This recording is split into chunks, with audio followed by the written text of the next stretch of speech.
Percuma menghidupkan malam nisfu Sya'ban dengan ribuan rakaat jika masih ada satu hal ini di hatimu. Sejarah mencatat golongan yang justru terusir di malam penuh ampunan. Di saat jutaan malaikat turun membawa rahmat, ada wajah-wajah yang justru dipalingkan dari pandangan Allah. Nisfu Sya'ban, malam pertengahan bulan Sya'ban yang sering disebut sebagai Lailatul Baro'ah, malam pembebasan. Para ulama terdahulu menyebutnya sebagai hari raya para malaikat di langit. Diriwayatkan bahwa pada malam ini, Allah menatap hamba-hambanya dengan pandangan kasih sayang yang luas.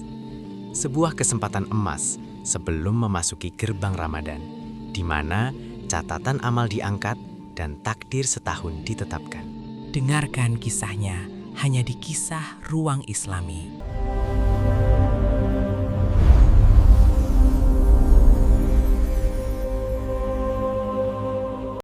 Rasulullah Shallallahu Alaihi Wasallam bersabda dalam sebuah hadis yang diriwayatkan oleh Ibnu Majah, "Sesungguhnya Allah melihat pada malam pertengahan Sya'ban, maka Dia mengampuni semua makhluknya." Dalam riwayat lain, digambarkan saking banyaknya ampunan itu, jumlahnya melebihi jumlah bulu domba milik suku Bani Kalb, suku Arab yang paling banyak memiliki ternak pada masa itu, tak terhitung. Namun, di tengah banjir ampunan itu, sabda Nabi berlanjut dengan sebuah pengecualian yang menggetarkan hati. Kecuali, ada dua golongan manusia yang namanya dicoret dari daftar penerima rahmat malam itu. Yang pertama adalah musyrik, orang yang menyekutukan Allah. Ini adalah dosa besar yang sudah kita pahami bahayanya. Namun, golongan kedua seringkali tidak kita sadari, bahkan mungkin bersarang di hati ahli ibadah sekalipun. Golongan kedua itu adalah musyahin. Siapakah musyahin? Ia adalah orang yang di dalam hatinya menyimpan syahna, permusuhan, kebencian, dan dendam terhadap sesama muslim. Dalam riwayat Muslim, disebutkan bahwa pintu-pintu surga dibuka setiap Senin dan Kamis. Setiap hamba diampuni, kecuali orang yang bermusuhan dengan saudaranya. Malaikat diperintahkan, tangguhkanlah kedua orang ini sampai mereka berdamai. Kata syahna bukan sekedar marah sesaat. Ia adalah kebencian yang mengendap, dendam yang dipelihara, dan niat untuk memutus tali silaturahmi. Sebuah penyakit hati yang diam-diam membatalkan tiket ampunan kita. Bayangkan jika di hari biasa saja amal mereka ditahan, apalagi di nisfu Sya'ban. Saat rahmat Allah melimpah ruah, si musyahin justru berdiri di bawah payung hitam egonya sendiri, menolak basah oleh hujan ampunan. Sejarah Islam mencatat banyak kisah pilu tentang perpecahan. Ketika hati sudah dipenuhi syahna, kebenaran tak lagi terlihat.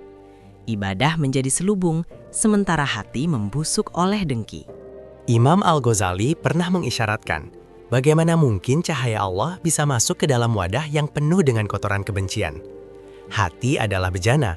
Jika isinya dendam, rahmat Allah tidak akan menempati ruang di sana. Musyahin tidak hanya rugi di akhirat, tapi juga tersiksa di dunia.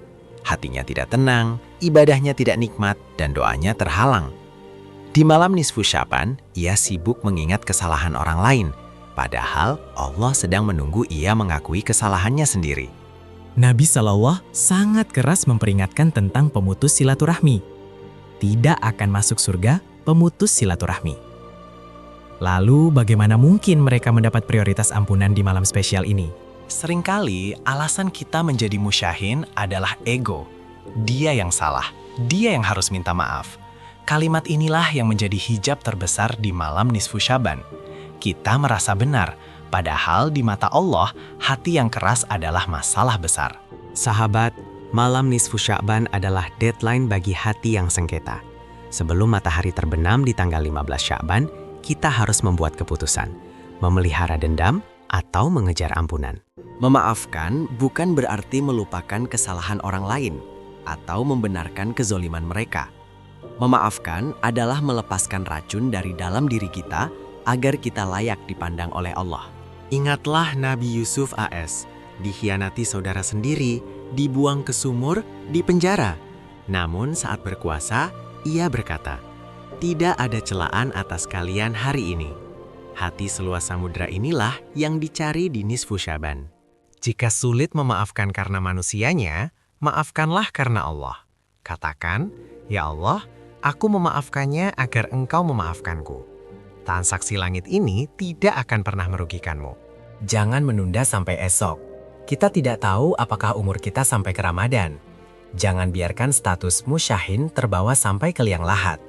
Itu adalah beban yang terlalu berat untuk dipikul sendirian di alam barzah.